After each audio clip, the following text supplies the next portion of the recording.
भाई देखो, सनी देओल की ना जाट 2 मूवी को लेकर एक न्यूज आई है, मैं उसके ऊपर आऊंगा। पर देखो, आप में से कितने लोग हैं जो सनी देओल के कमबैक होने के बाद उनके फैन बने हैं, या फिर उससे पहले से उनके फैन थे? कमेंट बॉक्स में बताना। देखो, लास्ट 15-20 साल से सनी देओल को काम नहीं मिल रहा था। 2023 में उनका कमबैक हुआ। अगर 2023 से पहले जाओ ना, तो तुम पिछले 15 साल की उनकी फिल्में उठा भी लोगे ना, तो मिलाकर भी 100 करोड़ रुपए नहीं कमा पाई थी। उनका लाइफ टाइम 20-22 करोड़ रुपए जाता था। सिंह साहब दी ग्रेड 23 से 24 करोड़ में खत्म हो गई थी। भाई साहब, मोहल्ला 80 तो पहले से लीक हो गई थी। आई लव न्यूयॉर्क पत्नी रिलीज भी हुई थी कि नहीं हुई थी। पोस्टर बॉयज का भी यही हाल था। और वो जो आई थी अपना यमला पगला दीवाना, पहले वाली चली थी, पार्ट 2 पार्ट 3 दोनों फ्लॉप हो गई थी।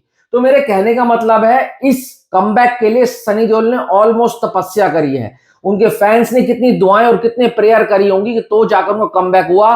गदर 2 से फिर आती है जाट, फिर आती है बॉर्डर 2, और आज उनके पास कम से कम 7-8 फिल्मों की लाइन है और सारी अच्छी फिल्में हैं। पर दिक्कत पता है क्या होती है? जब अच्छी फिल्मों को बुरे डायरेक्टर बर्बाद कर देते हैं। हर डायरेक्टर हर फिल्म को अच्छे तरीके से नहीं बना सकता। गोपीचंद मालिनी, जिन्होंने जाट बनाई, उन्होंने साउथ का फ्लेवर डाला और उस वक्त साउथ का फ्लेवर चल भी रहा था, ठीक ठाक बिजनेस करके चली गई। मैत्री फिल्म ने बोला कि हम जाट 2 बनाएंगे और जाट 2 इससे बड़े लेवल के ऊपर होगी और 100% सनी देओल के साथ ही काम करेंगे।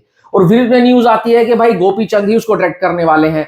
फिर थोड़े दिनों बाद न्यूज आ जाती है कि राजकुमार संतोषी उसको डायरेक्ट करेंगे। मैंने कहा भाई, इससे अच्छी बात हो ही नहीं सकती, क्योंकि सनी देओल को जितने अच्छे तरीके से राजकुमार संतोषी प्रेजेंट कर सकते हैं, कोई नहीं कर सकता। आपको 13 अगस्त के दिन पता लग जाएगा, जब भाजपा लाहौर 1947 आ जाएगी। अब कल एक न्यूज आई कि भाई जो जाट 2 है ना, उसको डायरेक्ट करने वाले हैं श्रीनु, बोयपति श्रीनु, जिन्होंने अखंडा अखंडा 2 डायरेक्ट करी थी। ये भोजपुरी डायरेक्टर क्यों लेकर आ रहे हो? ये साउथ के कई डायरेक्टर ना पूरे भोजपुरी हैं। साला वो भोजपुरी फिल्में बनाते हैं, एक मुक्का मारते हैं, 40 बंदे आसमान में जाते हैं, 40 बंदे समुद्र के नीचे जाते हैं और 40 बंदे गटर में पहुंच जाते हैं। यार, सनी देओल कोई भोजपुरी एक्टर नहीं है।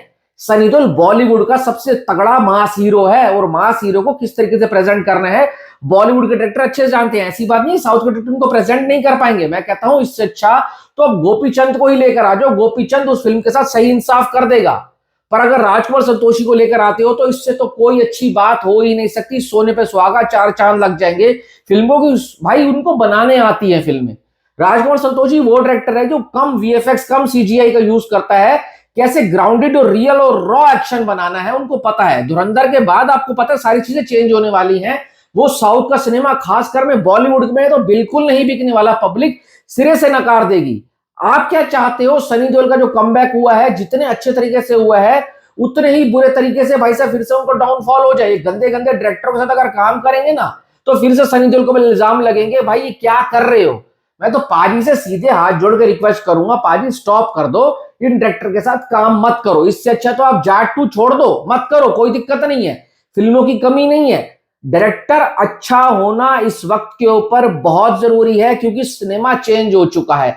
अब वो बातें नहीं रही कि मास सिनेमा के नाम पर आप कुछ भी पेल दोगे और पब्लिक जाकर देख लेगी, सीटी बजाएगी, ताली बजाएगी। नहीं जाएगी। पब्लिक टीजर ट्रेलर से, डायरेक्टर से, कहानी, उसको जो ट्रेलर में टीजर में दिखाई जाती है ना, उससे आइडिया लगा लेती है कि हमारे को इस पिक्चर के लिए अपने 200 रुपए भी खर्च करने हैं, नहीं करने हैं। और ये जो बोयपति श्रीनु है, आप इनकी अखंडा 2 देख लो, अखंडा देख लो, किस टाइप की फिल्में बनाते हैं यार। वो हेलीकॉप्टर को उंगलियों पे नचा दिया था उसने। कौन था अपना जो एक्टर है इसमें, जहां खंडा, में को नाम भी नहीं याद आ रहा, भोजपुरी एक्टर है। तो यार, इनके साथ मत करो काम, बिल्कुल भी मत करो। मैं तो कहता हूं गोपीचंद के साथ करना है तो कर लो। और अगर मैत्री मूवी को ज्यादा ही पैसे कमाने हैं और इज्जत भी साथ साथ कमानी है ना, तो राजकुमार संतोषी को लेकर आ जाओ। राजकुमार संतोषी को नहीं लेकर आते हो तो मैं इतनी गारंटी दे सकता हूं, अनिल शर्मा ही इससे अच्छी पिक्चर बना देगा। अगर तुम अनिल शर्मा को भी लेकर आ जाओ और उसको बोलो कि जाट 2 डायरेक्ट करनी है, तो वो भी कर देगा। नहीं तो और डायरेक्टर्स की भी कमी नहीं है, बॉलीवुड में बहुत डायरेक्टर है। पर आप उनके पास जाओ तो सही, कम से कम उनको स्टोरी तो दो कि भाई सनी देओल को लेकर इस तरीके से फिल्म बनानी है, इस तरीके से प्रेजेंट करना है। पर ये श्रीनु प्रीनु इनको छोड़ो यार, मत करो। मैं तो ये कहूंगा, इससे अच्छा आप इस फिल्म को बंद कर दो, क्योंकि ऐसी फिल्म लेकर आओगे, आपकी जो 90% ऑडियंस है वो हिंदी से आती है।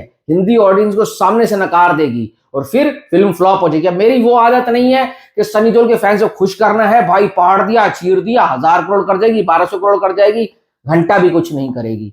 बस मेरे जो दिल में आया मन में आया मैंने बोल दिया, क्योंकि मेरी आदत नहीं है मक्खन मलाई लगाकर बात को प्रेजेंट करने की। जो सच होता है मैं बोलता हूं, क्योंकि भाई मुझे पता है डायरेक्टर की फिल्म होती है और डायरेक्टर को पता है किस तरीके से प्रेजेंट करना है। वो बोयापत ऋषि, उनको पता है क्या बनाएंगे। वो साला जमीन में मुक्का मारेंगे, मिट्टी उछल के आसमान में जाएगी और सनी देओल साथ साथ उड़ते हो जाएंगे।